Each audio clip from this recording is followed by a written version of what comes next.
When I got started in real estate, I was broke, living in an apartment, working a very demanding full-time job. My wife and I had a child. We had another child on the way. I had no real estate or business experience, yet I was able to go out and do 10 investment deals my first year in real estate, starting with no money and no experience. Like I said, how did I do it?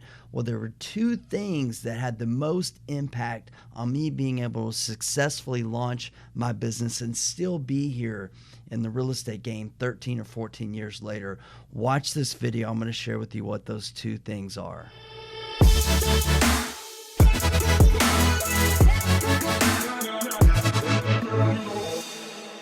So when I got started in real estate, just to give you a little, backstory of what was going on in my life and in my world, my wife and I were, like I said, we were living in an apartment.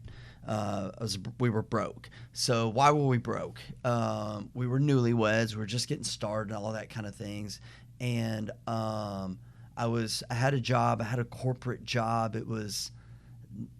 I hated the job, to be quite honest with you. I won't get into all that, but it was like I hated the job. I was selling soap, like chemicals, mop cleaners, dishwashing soap, laundry detergent to like the hospitality industry, hotels, hospitals, all that kind of stuff, and absolutely hated it. I had to go service the equipment whenever we sold new accounts. Stuff would break. I had to go fix it and then have a tie on, be sweating, working in these hot kitchens, crawling on the floor, working on dish machines with 220 volt electrical where I could have died, and then I'd be sweating in the Houston summer, and I would have to go and sell a new account, and it was a miserable job. Like I hate it. It was like a $50,000-$60,000 a year job, which I was very grateful for it, right? Like I was very grateful for it because it helped me provide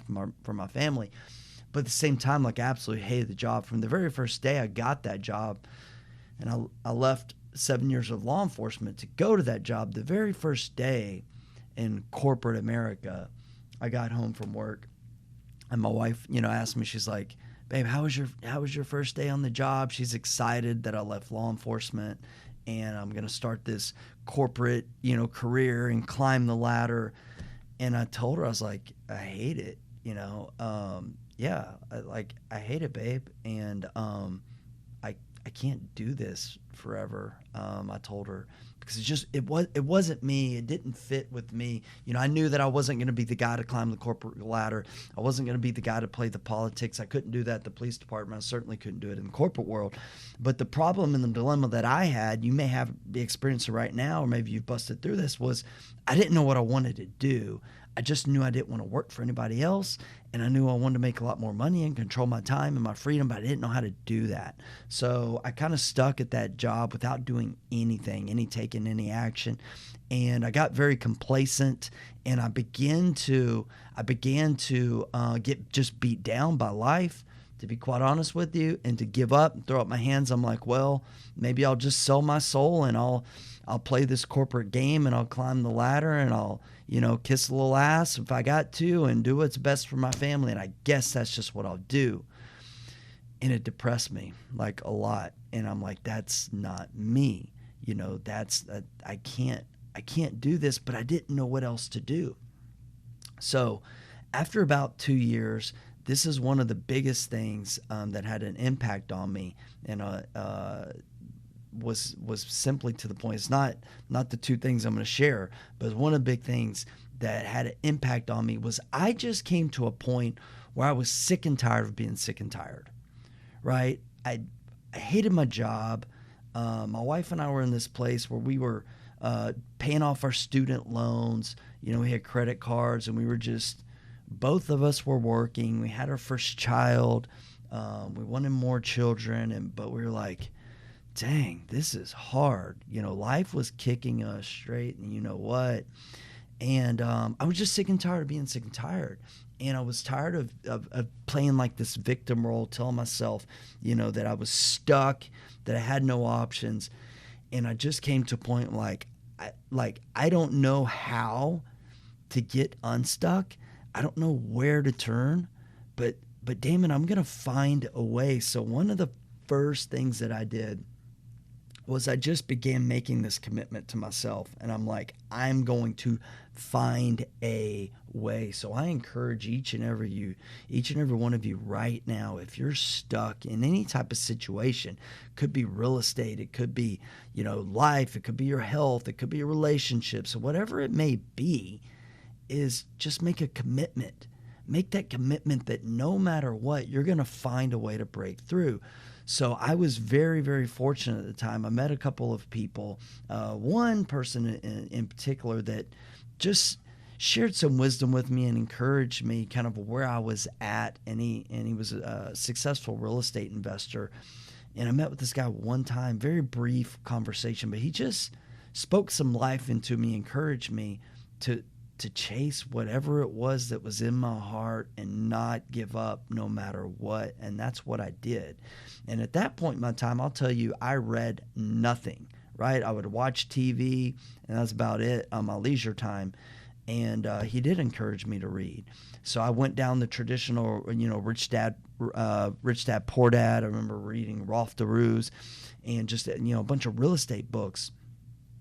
But I got my hands on a Tony Robbins Unlimited Power book, right? And I had never read any personal development books, anything like that. And I read Tony Robbins, and I'm telling you, it just like something hit me right here. It just hit me right here. And I was like, damn it, I've been playing this victim role. And like the power that I have is within me to go out and create whatever it is I want to create. And so I created not only 100% commitment, but clearly defined goals. So I took what I learned on the real estate side of things and I combined it with this personal development stuff I began reading. I was reading Stephen Covey, 7 Habits of Highly Effective People, and all this type of stuff. And so I began combining the real estate with the personal development. So I took that commitment, just that mindset, and I combined it, like I said, with the real estate. So what I did, and so the first thing was Tony Robbins' Unlimited Power with my commitment, right? Just having that 100% commitment of telling myself, you know what? I don't know how, but I just know that I'm going to make it happen. So what I did right around that same time, and this is going into January of 2007. So January of 2007, where my wife and I were at that point, and I started digging into like the Tony Robbins and reading about real estate mid 2006, to give you a little timeline. So about 6 months or so of just reading, right? Consuming information and just like expanding my horizons, so to speak, like widening my view of the world and the possibilities that existed, and beginning to have a paradigm shift that maybe some other things were possible. So going into 2007, my wife and I had just gotten to a point where we paid off our student loans. We had paid off our credit card debt. We went through this Dave Ramsey thing at our church. We're like, woohoo, we're debt free. And I told my wife at that point in time, we're still in that apartment. And I told my wife, I said, I'm going to become a real estate investor. How she didn't crack up laughing, I have no idea, but she didn't. And I appreciate and love her for that. And she supported me. She said, well, how are you going to do that? Because what I told her was specifically, I said, I'm going to buy 10 rental properties this year, right? And we're living in an apartment. We owned no real estate, had no money. And she said, Brant, how are you going to do that? We don't have any money. We live in an apartment and you've never done any real estate before. How are you going to do that? And I told her, that's a great question, and I don't have an answer for it yet, but I'm going to find a way how. And that's what I did. So what I did, I went to the local pharmacy, Walgreens or CVS, whatever it was. I bought a white poster board. I'm putting a picture of it on this video so you can see it. And I drew 10 squares on that poster board. And I told my wife, I said, every time we do a deal, I'm gonna color it in like with a black marker, write down the numbers. I'm gonna track it, and those were the numbers I was tracking. That I joined a little local investment group, and they told me that was the definition of a good deal. And I took what they said was going to help me create success, create wealth, create cash flow, create an incredible lifestyle. And said I'm gonna take that as the gospel, as truth. Took some things that I learned from Stephen Covey about with Tony Robbins of having clearly defined goals, getting 100% commitment, taking massive action, assessing what's working, what's not working, keep doing again and again and again. And I put that poster board up on the wall of our little apartment. It's incredibly ugly. Why my wife let me do it, I do not know. And I looked at that poster board every single day. I went out that first month, I bought a property. I went out the next month, I bought a property. And I grinded my way through that entire first year, working a full-time job with a wife, with a kid. We had our second kid that year, and I worked long hours at my job, right? So I had many sleepless nights. I had many, if you've read the book 4 Hour Work Week, I was living the 4-hour sleep night, okay? And I was working long and hard, and I looked at that poster board every day, and I figured out how to do this creatively. And I actually used a credit card to buy my first property. And after that, I said, I can't do that anymore. That's not sustainable. So I found a way to do creative real estate deals. And in December of that same year, I closed on my 10th real estate property, put it under contract, got that deal bought and closed on, not sold, bought and closed on and rented. And I was able to fill in number 10 on that white poster board. And my friends, those were the two biggest things that I've used those lessons still today, whenever I have new goals, new businesses, new ventures, new partnerships, new developments, whatever that we're doing, right? I get that commitment.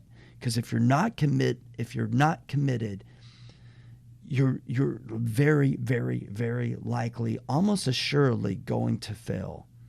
But when you have that commitment, that attitude and that mindset of no matter what, my friend, you're almost assuredly going to succeed no matter what, as long as you stay committed, as long as you show up and do the work.